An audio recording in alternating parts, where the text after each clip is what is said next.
Deshaun Watson, we have yet another report/commentary on Deshaun. And it came from Mary Kay Cabot. I know anybody listening right now has heard a fair amount of this today, that the Browns are when they opened their 3-day practice window in December, when Deshaun was on the physically unable to perform list, some in the organization felt he was the best quarterback on the field during that stretch. But the Browns didn't activate him, but he did show enough that the team is encouraged about his prospects heading into this year. And a lot of this came out as a very pro-Deshaun has a chance in 2026 kind of vibe there from Mary Kay. Yeah, which I think is the vibe that they're trying to put out. Listen, this is not very different than what Monken said a week ago when he was talking to the media. Like, he seems intrigued by Deshaun Watson. Like, the different part, obviously, is what happened with how they saw him in December. That's entirely new, and I don't even know how much he was actually throwing or what his involvement in these practices were. That's the first we're hearing of someone saying that he looked better than anybody else on the field. But the idea that Monken would like Deshaun Watson is nothing that seems foreign to anybody that's been paying attention to this. Like, Monken thinks he can do anything with these quarterbacks. Why would he think he wouldn't be able to do something with Deshaun? The cliche that men are only as I guess you would say honest as their alternatives are, or as faithful as their alternatives are. I tend to think that also applies to NFL teams. If the Browns could, I think they would replace... You mean the billions line of a man is only as loyal as his options? 100%. And the Browns don't have a lot of options. Because if you spend $20 million a year on Malik Willis, another name that's going to come up today, well, that takes your ability to fix your O-line and find a number one wide receiver away. If you take Ty Simpson with the 6th pick, that's going to impact your ability to improve the rest of the offense, and you are stuck in a catch-22 of the risk versus reward and the cost-benefit of trying to establish a quarterback this year without the pieces he needs around him on offense, and that's the conundrum the Browns find themselves in. And so I don't think the Browns have a wealth of options. It just depends on how aggressive they want to be and how desperate they pursue the quarterback position. So it makes sense right now that the Browns, on one hand, if they could move away, if they could just snap their fingers and Deshaun goes bye-bye and you don't have to have that conversation, do I think they would? Yes. If the salary cap wasn't real and you had another quarterback in place, you had this, that, or the other, I think they would, because it's been a failed experiment. Right. But they don't have options. So why not? It's in their best interest to put this out there of, yeah, he looked great. And of course he's going to have a chance this year. Because why would you say anything to the contrary? Yeah, I'm expecting the next 7 months to be some conversation of, I can't believe Deshaun Watson looks as good as he does. Yeah. And then it's on us. It's on us to go out to these training camps and use our eyes and try to figure out what's true and what isn't. But the sad reality is we've been to too many training camps where we see one thing and then on the field it's something different. I've told you from Jump Street, I cannot live with the idea that anybody could think Deshaun Watson can stay healthy for 17 games. I think his body is broke. I think his body has failed him. And I think the ship has sailed on whether or not he can do a full season. But the Browns aren't going to look at it that way. And you're always going to be the person that thinks you can fix somebody. And it would be no surprise if Todd Monken thought, I can be the one that fixes Deshaun Watson. Especially if he can't say, well, I'll fix Deshaun Watson, or I guess I'll take that Mendoza guy.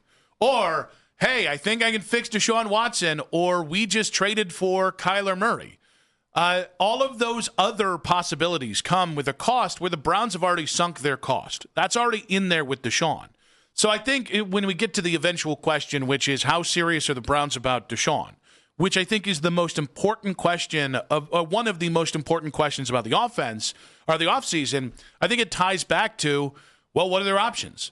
And right now, Shador, although a worthy foe, a worthy camp battle, is that going to stop the Browns, if they see something in Deshaun, from putting Deshaun out there? Probably not. Not unless Shador shows them more. Okay, well, do they draft Ty Simpson? Do they draft Carson Beck? How do those guys fare? Do they sign Malik Willis or trade for Mac Jones? So I think how serious they are, it just ties back into, well, what options do they really have to improve the position? I don't think listen, nobody's got a lot of great options this offseason. It is a barren market, When you start there, it means by virtue you have to be serious about Deshaun on some level. Yeah, I just want everyone to remember these conversations, though, because like 7 months from now, if the Browns made a couple different moves and if maybe they drafted a player or two or something shakes up a little bit different with this quarterback room, and let's say Deshaun Watson ends up being like, I don't know, the third quarterback on the bench and then never actually sees time, I think a lot of people are going to come back and be like, oh, it was never going to happen. Yeah. You guys are idiots. Anybody that even thought it was going to happen, you guys are idiots. There was no way they could put that man back on the field.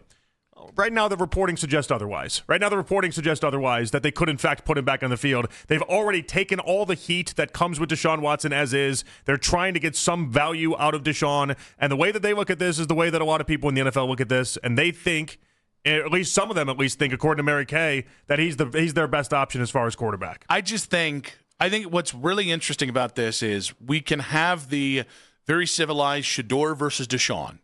And that might be the conversation we have the next 6 weeks, or the next 6 months, excuse me, because it's going to be really till maybe next January. But Dylan Gabriel exists in this world until he doesn't. There is the hypothetical, do you draft a quarterback? When do you draft them and all that? I think that's just what makes this, like, I'm prepared for 8 months of Shador, Deshaun. But I also see that other door, and it's like, all right, well, what else could we make? What could make this more interesting? And it's weird that a quarterback room with Deshaun and Shador somehow is already more interesting than the kind of blank canvas they went into last offseason with. Oh, this is much better than the 4 quarterbacks. We don't have a clue. We're just trying to throw this all together thing. Ooh, better is interesting. I just think it's more interesting because it's the guy that you drafted, and there's hype there because there's hope there. What I mean by better is I don't think much of this version of Kenny Pickett at all. Not that I thought of any version of Kenny Pickett of anything. Joe Flacco, and then it's 2 of the guys that we've talked about that are already in this room anyway. So all you're doing is just replacing out Deshaun Watson for Kenny Pickett and Joe Flacco. Oof. Going to be a fun 8 months, guys. 216-474-0092. It's not pretty, but at least from if it ends up being 6 months from now and it's those 2 versus each other, it's Deshaun versus Shador, then at least we could see how they got there. Whereas last year it was just kind of a mess until April, and then it just continued to be a mess. Well, for anybody that needs reminder, the Browns are in the quarterback abyss until they prove that they're not. Thank you for this. I'm really enjoying this quarterback abyss there, Andrew Berry and Jimmy Haslam. We are talking about Deshaun Watson and 2026. There's a lot of people just taking the bleep it kind of route when discussing this, by the way. What do you mean? Do they not believe it's going to actually happen? Is that the idea? Oh, I think it's no. I think it's more like whatever happens, happens.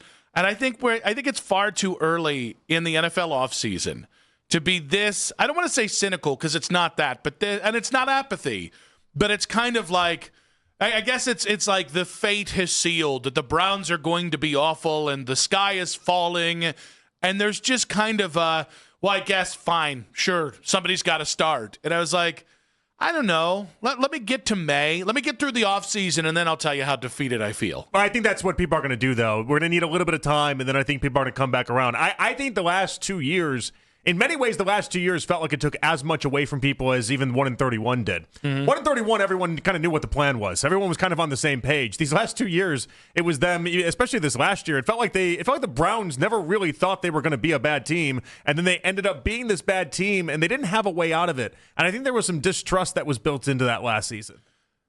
Do people feel like this year's a bridge to nowhere? And they might, and because think about the quarterbacks that we keep bringing up. You know, like if everyone thinks the 2027 draft, and I don't know, maybe it won't end up looking this way because drafts always change. But if everyone thinks the quarterback you're going to find is in 2027 and not 2026, and there's no good quarterbacks on the open market to even talk about or discuss, I could see how a lot of fans would eventually think and come to the conclusion that this would be some sort of bridge to nowhere. So while we're talking about the Mary Kay Cabinet Report, how serious are the Browns about Deshaun Watson? And basically they're as serious as they're going to have to be. If something cool pops up that they didn't see or they fall in love with a Ty Simpson, I'm going to say they're going to get less serious about Deshaun Watson. If Shador Sanders knocks their socks off this offseason, I'm going to say they're going to get less serious about Deshaun Watson. Yeah, but so isn't that part of the conversation, though? Yes. Like that idea that like we're talking about laissez-faire nature or anything like that. Like if it ends up being Shador versus Deshaun, it's not like you really turned over every stone to try to get something happening. It's more like, oh, that was your quarterback room.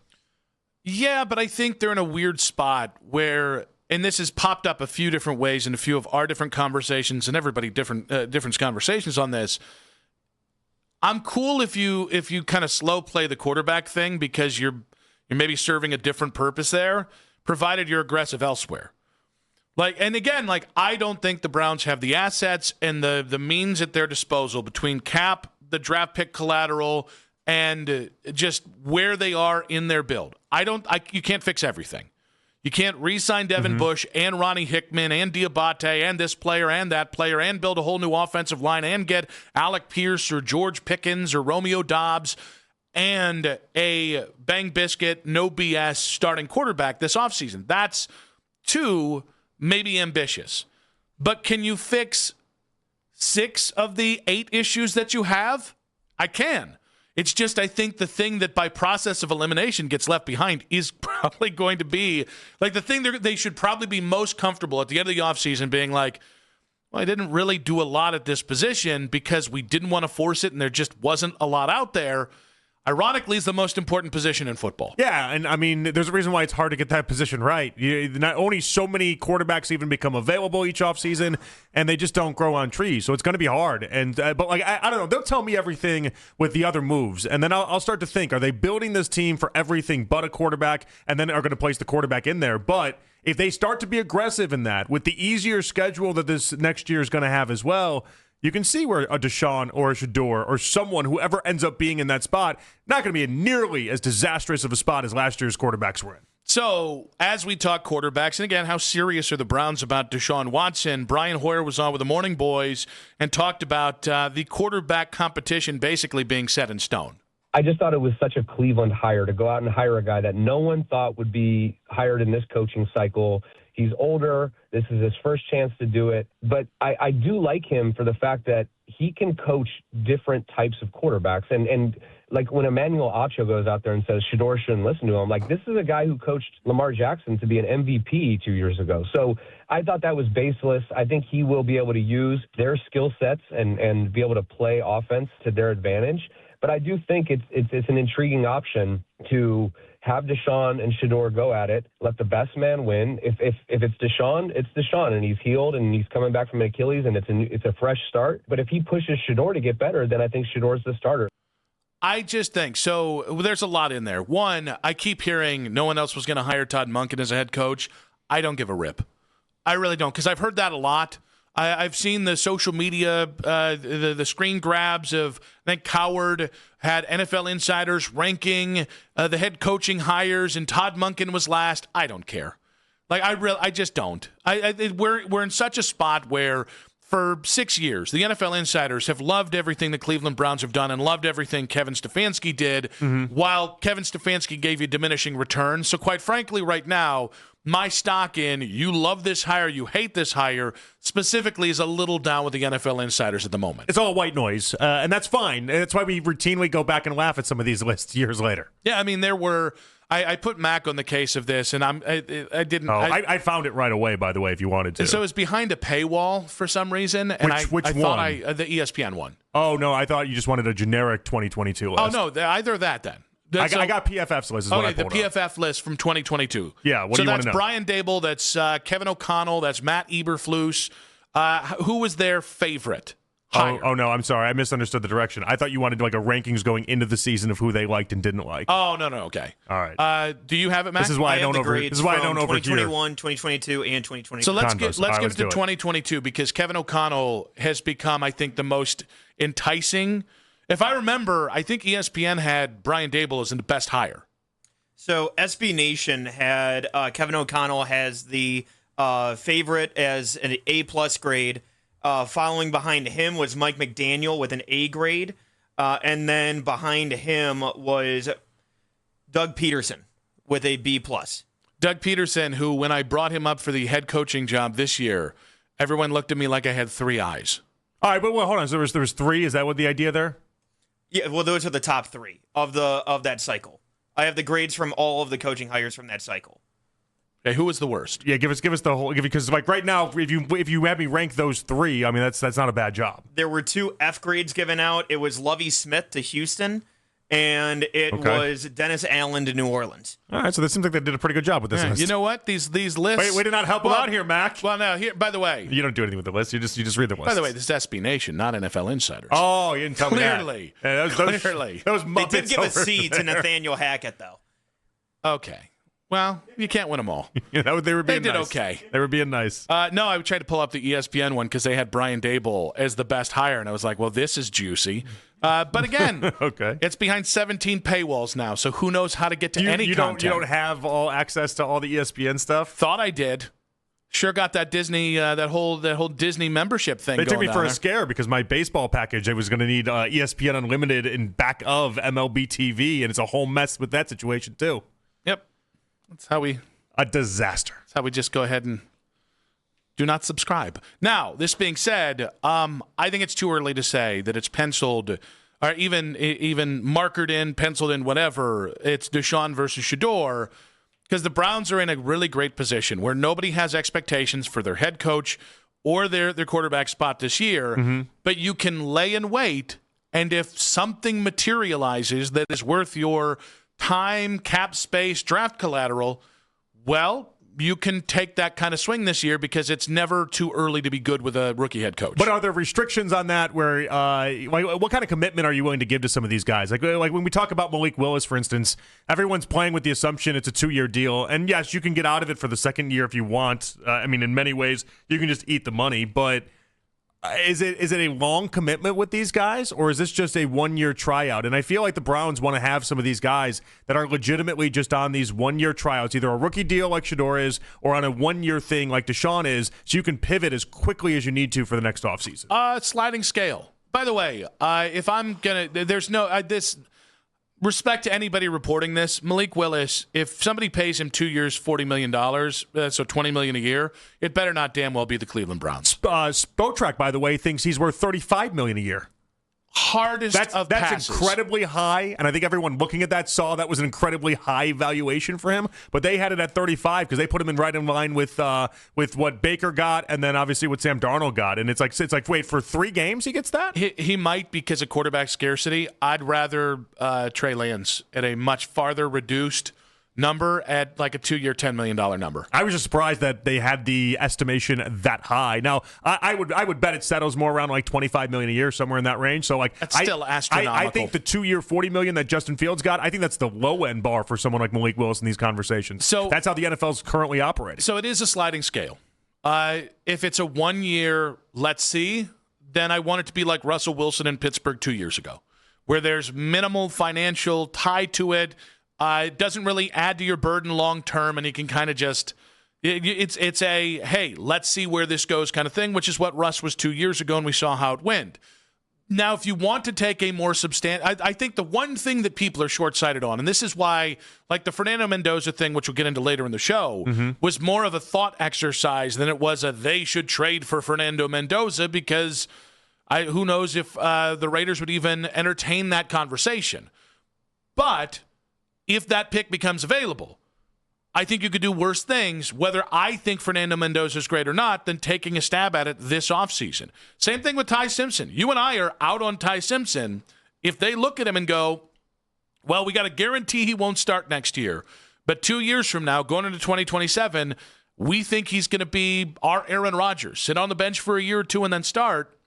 Well, it's different between those two in general, too, though. Like with Mendoza, that's a commitment there. With Ty Simpson, it's not nearly the same commitment. Oh, disagree. If you're taking somebody with a top 6 pick, they better be a multi-year project or multi-year fix. That's what I'm saying. Like Mendoza's a commitment. Mendoza's a serious commitment. If you take, you're taking Mendoza at number 6 overall? Not Mendoza, Simpson. Or sorry, Simpson. You're taking Simpson at 6 overall? I didn't say that. I said if they did. Oh no, I was thinking Simpson in like 24th, even if he fell to there, or even some of these other quarterbacks we've talked about in the 2nd and 3rd round. Like it's not the same level of commitment that even a Mendoza is. If you take Mendoza, that's you're out of the quarterback competition for the next year, and it's not even a question mark. And maybe that applies for Simpson as well, and that would be a scary thing. I think Ty Simpson being a top 10 pick is a good thing for the Browns because there are going to be plenty of teams that want to chase him. So even if the Browns aren't interested in him, it behooves them to put that information out there to try and See if somebody will come up and give you next year's first, right? The ultimate gold collateral of will we ever build the bridge to 2027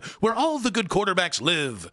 At the same point, this is we're going to have to try and use kid pause just a little bit with the Cleveland Browns, because if you do something in service of trying to find your long-term quarterback this year, and it happens to be in the draft, and it happens to be the top 24 pick, I might not like the quarterback prospect, but I will go on that ride for you because at least it's trying.